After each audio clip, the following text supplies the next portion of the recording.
I'm Mike Spotts. I'm an affordable housing and housing affordability and community development research for Neighborhood Fundamentals. I'm Alice Hogan. I'm a member of the Housing Commission here in Arlington County. I'm Takis Karantonis. I'm an economist. I chair the Housing Policy Committee of the Alliance for Housing Solutions here in Arlington. Hello, I'm Delario Lindsay, and I'm a continuing instructor in the Department of Sociology at Marymount University. Please join us in conversation.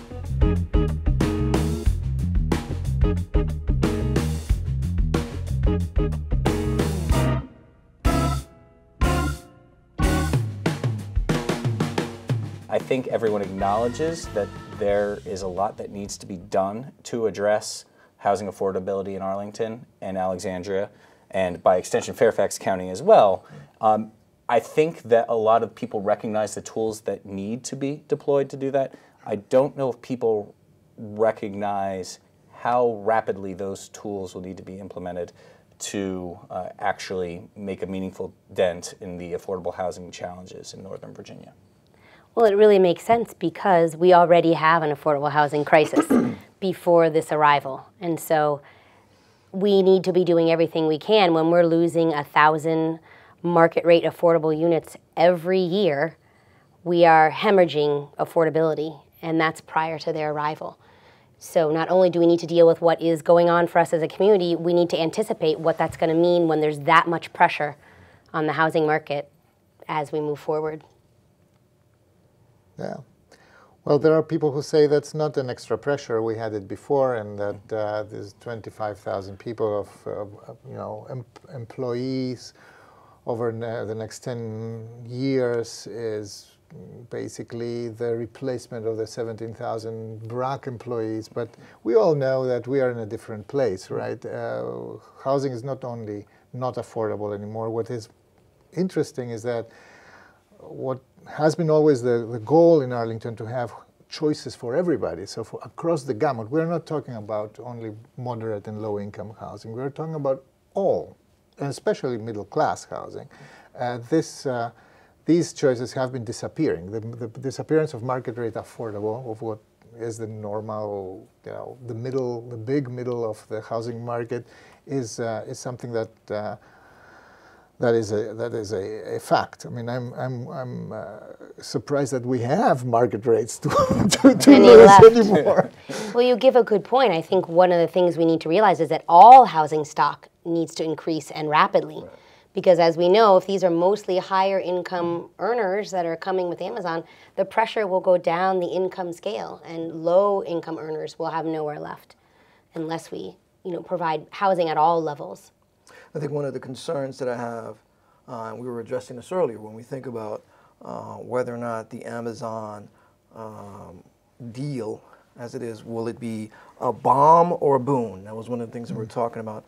And I'm thinking in the best case scenario, will the best case scenario for housing, will there be a situation where the Arlington area or even the greater DMV will become a more inclusive and diverse community because of it, or will it become a more exclusive community because of it?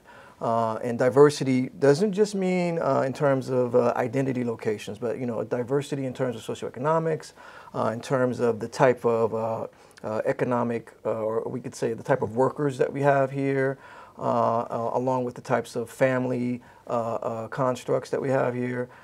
It's perfectly fine to have young people come to the Arlington area. That they are the future. We'll give them that. But it's, I think, also necessary to continue to be a place where families feel like they can live, raise children, have community. And I think that one of the things that gets lost in this conversation is that multiple things can be true at the same time. Right. So there's the impact of Amazon on the region as a whole, if we consider it the broader Washington, D.C. region or Northern Virginia as a whole. And then there's going to be the localized impacts in and around the area that's being rebranded as National Landing. And those are two different conversations. I think that the best research indicates that when you're seeing significant population growth, that you need, at the regional level, significant increases in the supply of housing.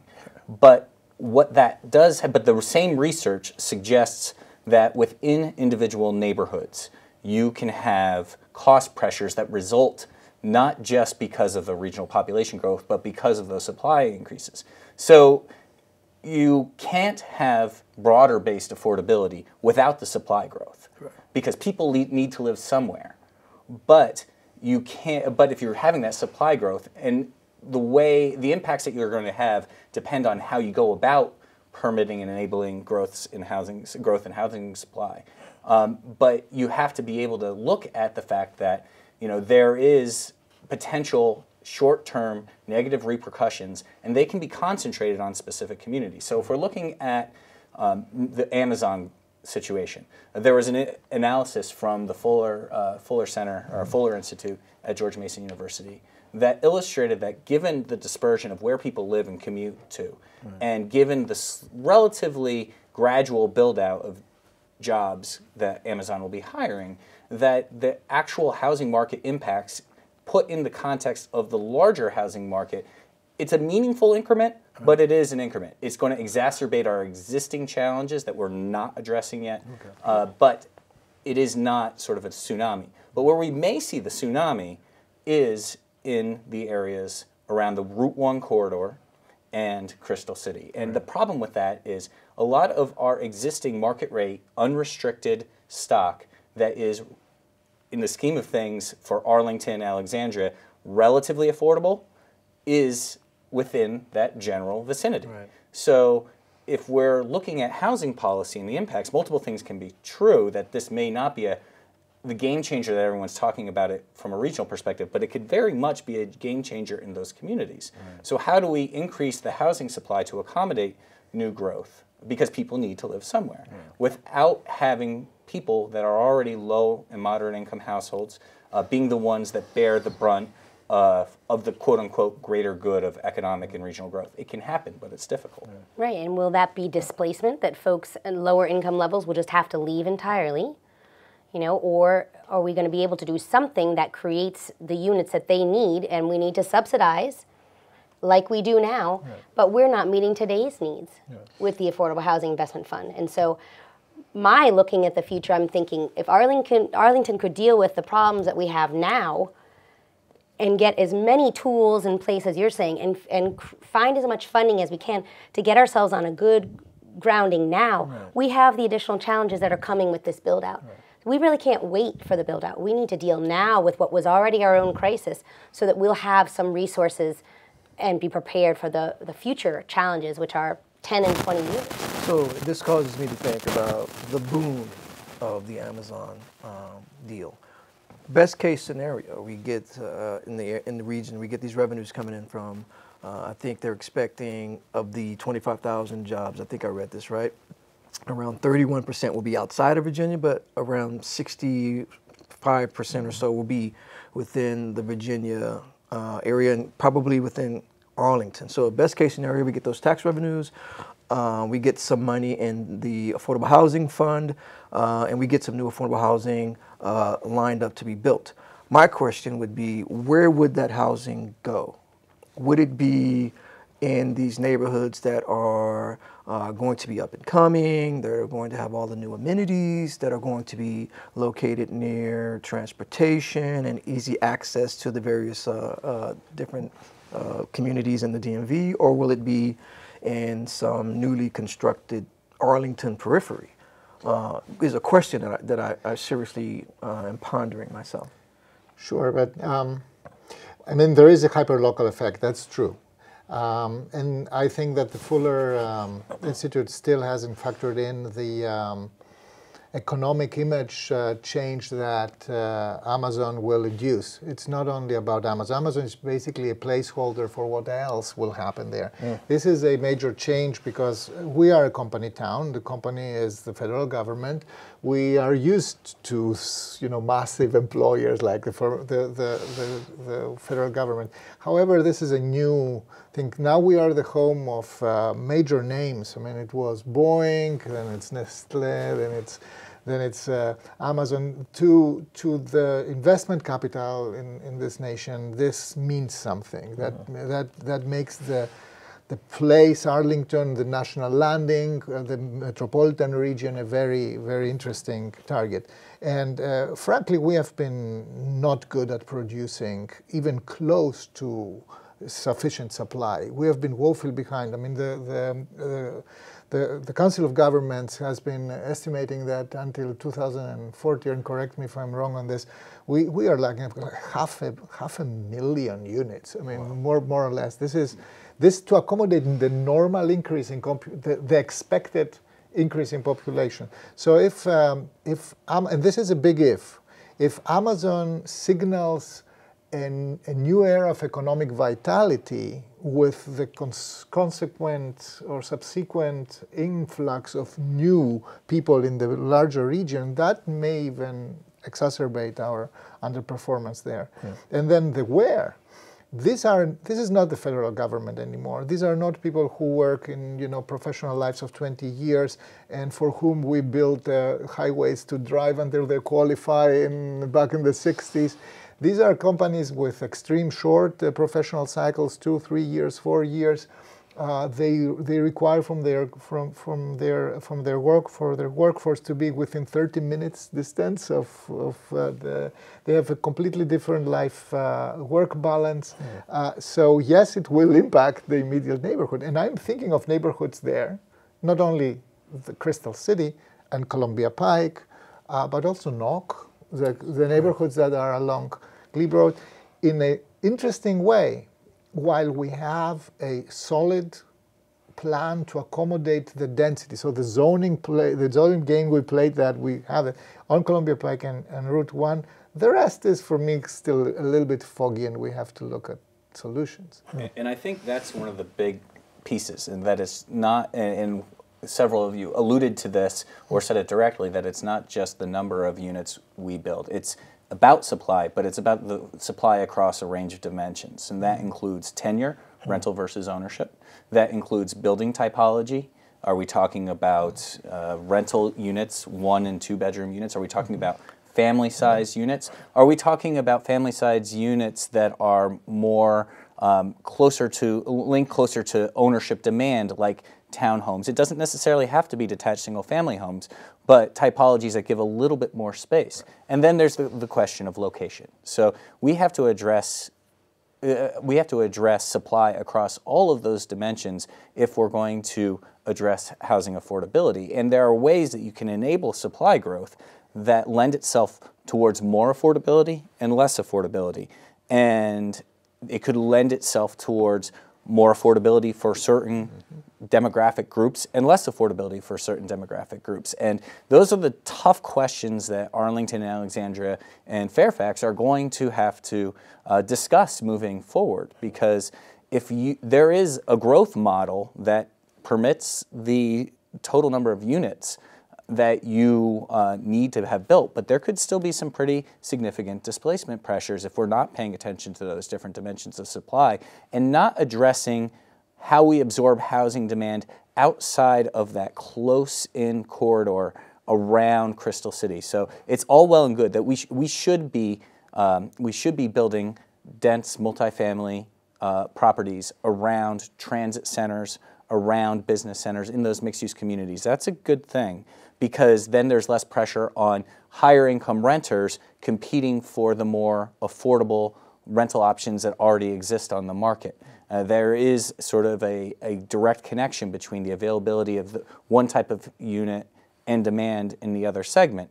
But if we don't address the lower density neighborhoods in the immediate vicinity within that 15 to 30 minute commute shed outside of the Blue Line corridor or National Landing, we're going to continue to have a situation where people end up, we don't increase the housing supply in the single family neighborhoods because those homes get bought up and they get repurposed, McMansionized, to use the phrase, as multi-million-dollar housing stock. And that's the risk. And there's some huge negative gentrification and displacement-related impacts associated with some of those policy decisions.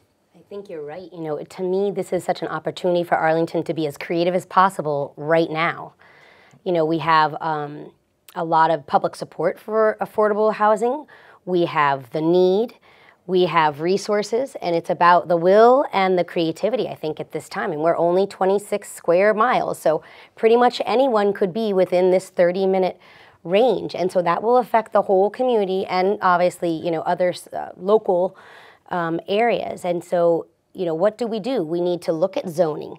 We need to look at affordable by design. What kinds of structures are we building? You know, can we come up with 8 plexes on, you know, busier corners where 8 families could own or rent around a common courtyard, where before that maybe 2 single-family homes were. You know, so kind of thinking outside the box and maybe loosening our zoning, re-looking at those things, taking a look at the GLUP. These are the things that we have an opportunity to do right now, and we could do them quite quickly and feel ready. And I think it's exciting in that way. You know, you had mentioned before about the funding. That's really, to me, we're never having enough funding to deal with the deficit in housing that we have already. So there's no way that what we put in, $7 million this year or $20 million next year or whatever it is, that's not even meeting today's need. So we have to come up with a lot more capital.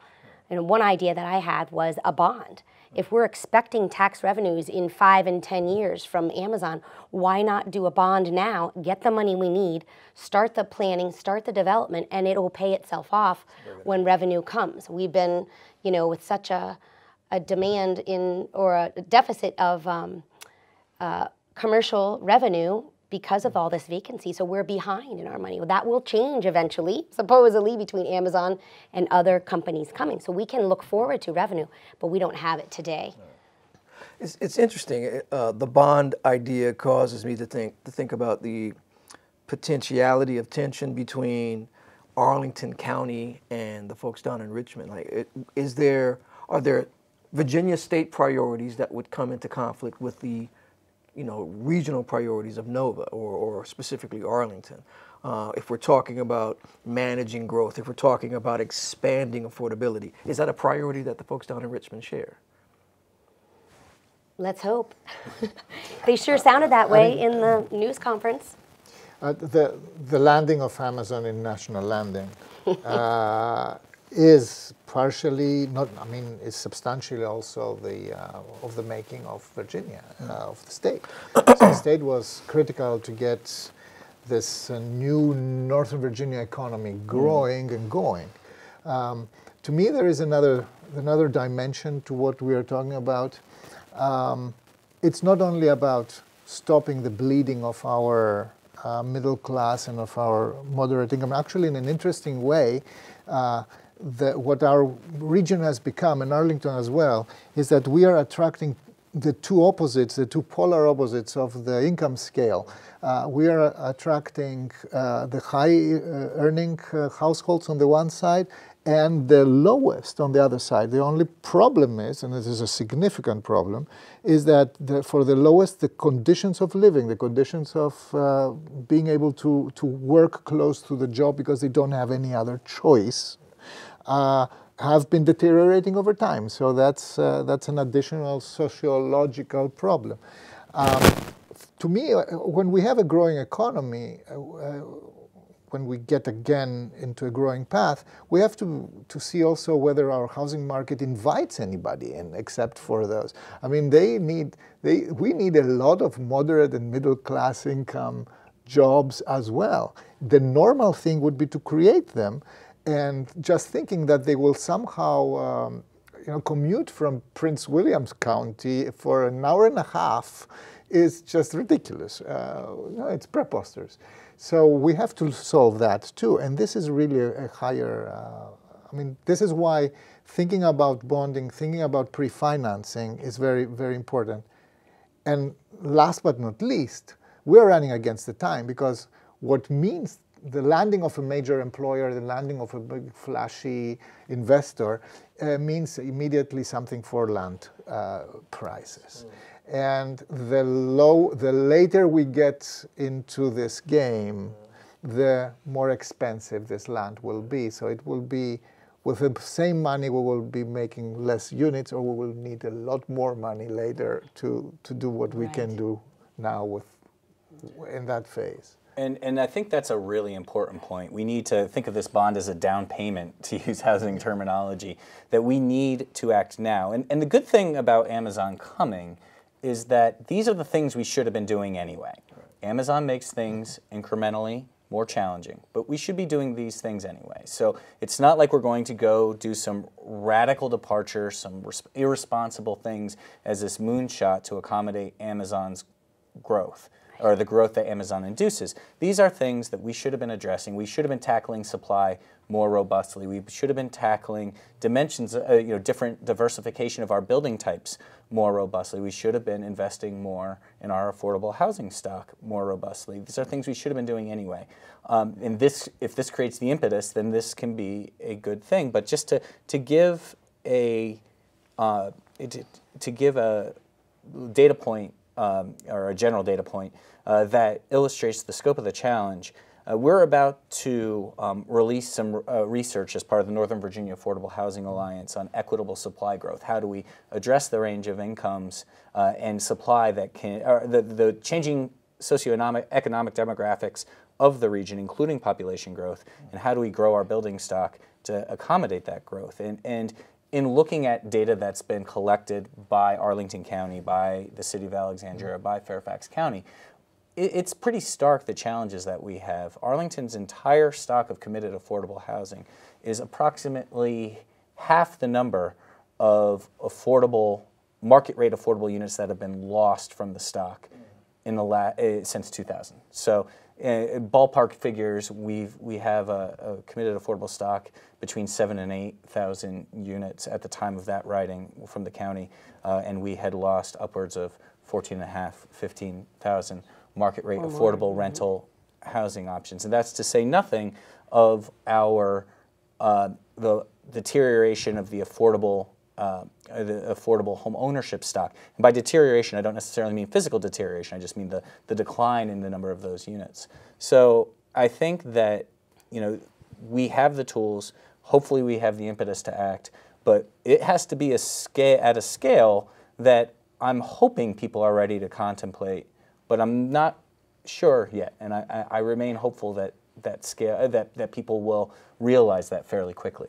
And Arlington has a history of being bold and creative and out in front. We're award-winning in so many ways, and we are, trailblazing in so many ways. And this is almost an opportunity to continue that, to take a good look at it and say, what do we do? What does our community need? And how do we prepare ourselves for this? And I think the population here realizes that you need all levels of housing to have a functioning community. I think most people have bought into that concept that, bank tellers and daycare providers and housekeepers are not going to live, 2 hours away and come here. I mean, we had a panel a few years ago and the CEO of Virginia Hospital Center came and said, how many, more years are my nurses and my doctors going to drive by 3 and 4 hospitals to come to this hospital? So everyone realizes that you need that kind of housing on all those levels for a community to function properly. And in an emergency, the people who need to be here can be here. So I think the will is definitely there. And we have a very vulnerable population at the bottom of this earning market. We have AFAC, Arlington Food Assistance Center, feeding 2,300 families a week in Arlington who do not have enough money to buy their own groceries. So we have a population that is working these very low income jobs, and we need these people and they need our help too. So we have to remember, all these folks when we're contemplating how this will work, not just making sure there's housing for the folks making $125,000 who are going to be working at Amazon. So one of the things that I'm thinking about is again, giving the deal, the benefit of the doubt, and we're talking about as a possible boon. One of the concerns that I would have, and this is probably a sociological question, me being me.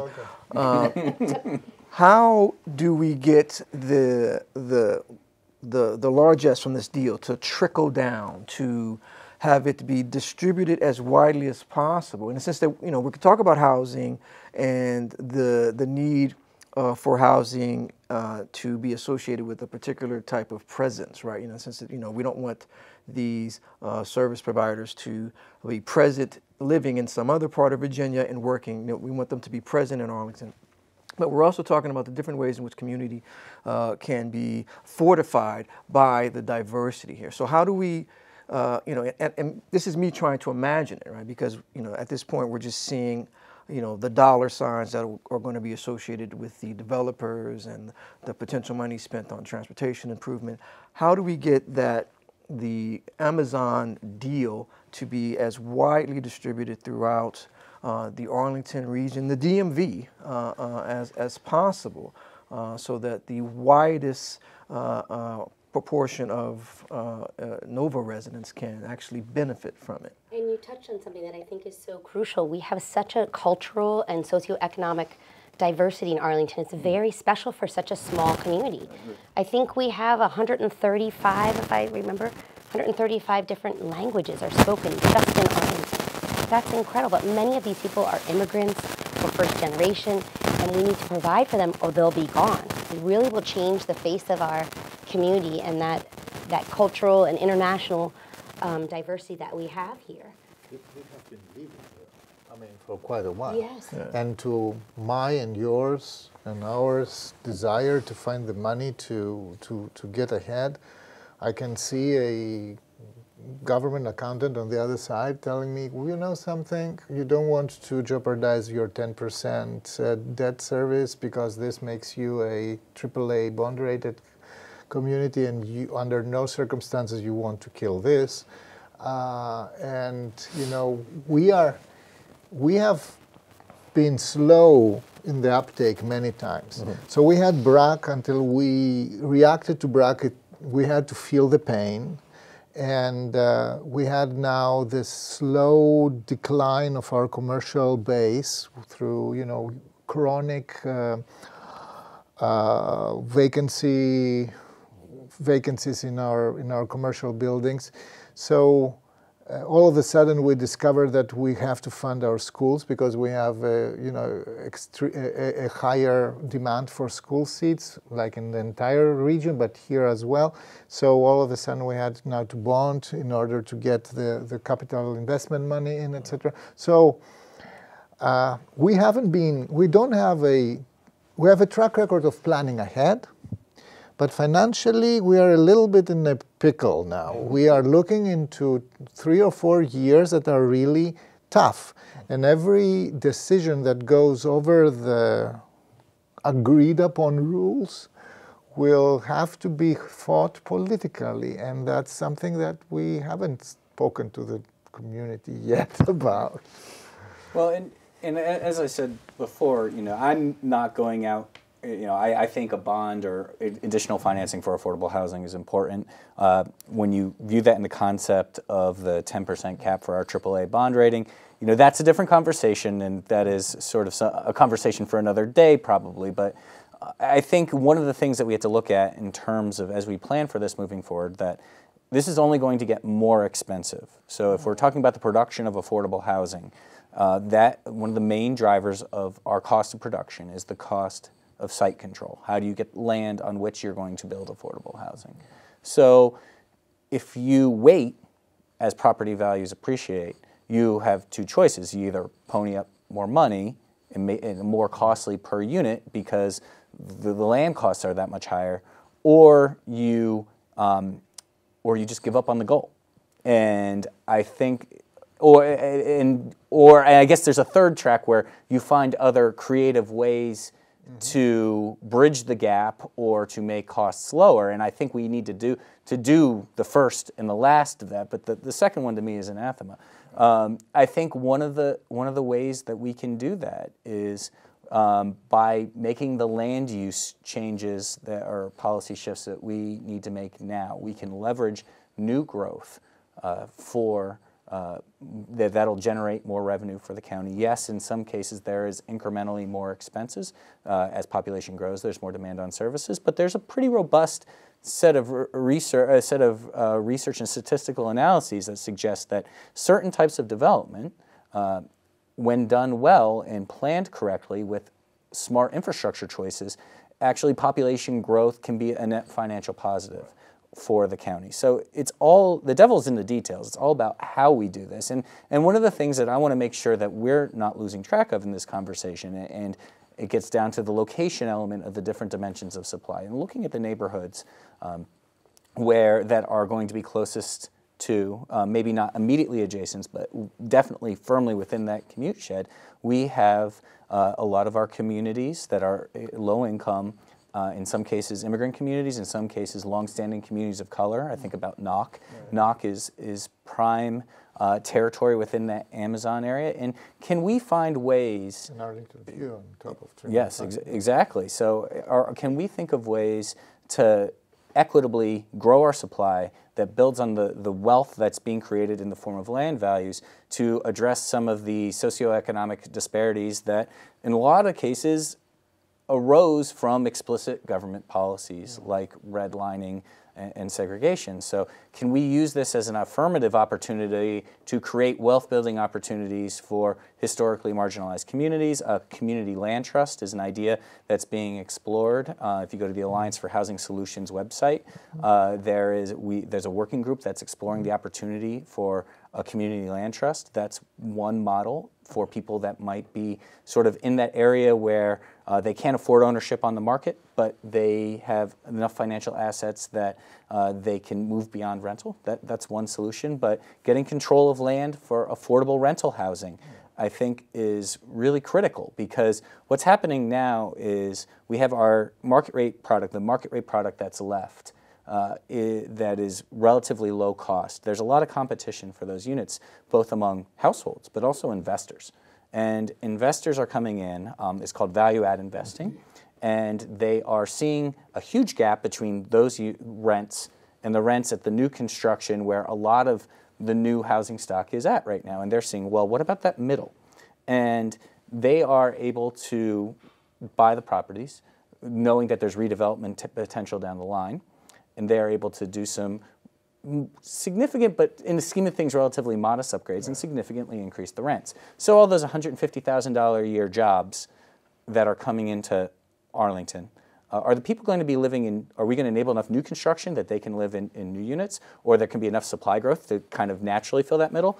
Or are the $150,000 a year jobs, the people that work them, going to be filling those existing low-cost units and driving low-income people out? So there's a lot of moving pieces, and there's a lot of policy tools that we need to implement. But there's a lot of examples of how we do a lot of things well in Arlington. There's a lot of other jurisdictions that have good ideas too. So hopefully we can sort of stand on the shoulders of giants and in other areas where we don't do as well, and kind of leverage those ideas and implement them here to sort of affirmatively meet our obligations to create socioeconomic opportunity.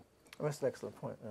I think you're right. You know, the other, it's a market failure, right? We need to intervene. We need to bring a lot of capital, because the market will take care of itself and leave these folks behind. Right. I mean, the other side of this conversation is wages. You know, what are we doing about wages? Why are people having to work still at $7 an hour, $10 an hour? These wages are unrealistic, and people can't stay here. So I'm hoping that people will look at the other side of this and say, you know, do we need a living wage? Do we need an increase? What is that side? What is Arlington, or what are these other jurisdictions doing about job training? You know, how can we support the people at the bottom that they can compete in this market a little, even as we're intervening and quickly, rapidly, and in a big way in the housing development and preservation arenas? I mean, let's be honest, right? I mean, what incentive, you know, Arlington County, or, you know, even the folks on the state level, what incentive do they have to actually maintain those low-income residents' presence, right? In the sense that the deal says that we're projecting a particular amount of growth in the billions, we're projecting all of this tax revenue, those are all attached to those Amazon jobs, right? So if we want to house anyone in Arlington County or Virginia, Northern Virginia, writ large, it's those folks, right? So, what would be the incentive to keep those low-income communities intact, right? What would be the incentive to preserve places like Knock? And Knock is already going to go undergoing change, whether or not Amazon comes in. Right. Well, but it or will not. be a different. Yeah. But it will be a different change under Amazon. Definitely. And the issue of inflating the middle market which is a huge problem. This is why the marks disappear. Right. The marks disappear because they get full. I mean, the upper product, the luxury product is high. Is more risky, has more capital investment needs. It doesn't pay off very fast. It pays off down the line. But the middle product pays off faster, and it's lower capital intensity, so it goes very fast. And we have seen that the inflation, on Columbia Pike, where we have Arlington's biggest repository of market rate affordable housing. We have seen these, old garden apartments going up far more faster than anything else. Right. And this, of course, it resulted to displacement. We lost a lot of people. I mean, this is not a new thing. And the incentive to keep them, well, whoever sits in Northern Virginia traffic, for starters, knows very well why they should be closed. Right. We haven't been able to fund appropriate infrastructure. We haven't been able to fund appropriate transportation. Right. I mean, it's a joke. We have been talking about that before. It's a bad joke that there are more lines that go from Columbia Pike, bus lines that go to Ballston than they go to Crystal City. There is not a single. I mean, it's a very little tired connection that goes to Crystal City. There is not a decent transportation. Of course, you can fix that, but it costs. And having decent frequencies with buses, etc., like every 3 or 4 minutes, 18 hours a day, is an investment. It's not negligible. So all this comes together, and this is really expensive. Right. And you mentioned market failures, and I think that's an important point. And you mentioned we need to intervene, and that is also an important point. But I do think that it's important to point out that a lot of these market failures were actually caused by interventions in the market. If you think about it, and it's saying that you can only build one type of housing and each lot has to be a quarter acre, that's an intervention in a market. Yeah. If you look at, as part of the forthcoming research that I mentioned earlier from the Northern Virginia Affordable Housing Alliance, we looked at the zoning classifications in Arlington, Alexandria, and Fairfax, and it's upwards of 90% of the residential land area. I'm not talking about places like Arlington National Cemetery or our parks. I'm talking the areas that are zoned for residential housing. Upwards of 90% or more are zoned for detached single-family only, and it's much less so in Alexandria because they have a lot more of that middle-income housing stock. But what we've done is we've created concentration in terms of supply and demand. So we've said that most of our ownership-oriented housing is in detached single-family housing, and because we've mandated that that's all you can build. And then most of our multifamily housing is in a small number of corridors, which means the land values go up, which means you can only build very high density, high cost housing there. So we need to actually intervene in the market to, in some ways, free it up a little bit more so you can build more lower cost housing. Sure, undo some of the policies that in the past discriminated and eliminated people from neighborhoods and take a new look because it is a new day. And at least try that. Yes. The one thing that is good with Amazon, etc., is it gives us an incentive to try out things, to do, to intervene a little bit, because there are other things about that. It's also the quality of living. Right. Yes. It's if we have enough parks, if we have enough schools, if our walkability scores are great, if we can go with a bicycle from A to B, and if future students, if we can, free ourselves from the tyranny of having to build a lot of parking for each building, etc. All these things are part of the deal. And to your point about how the trickle down could work, that's a tough one. We have things like, tax increment financing, which could incentivize us to think again how we sequester part of this value added and earmark it basically back to a priority that's housing. And I think this is one of the things that could, we could work around the pressure to. These are some of the interventions, the housing grant, community affordable units, these kinds of actual interventions to counter the market.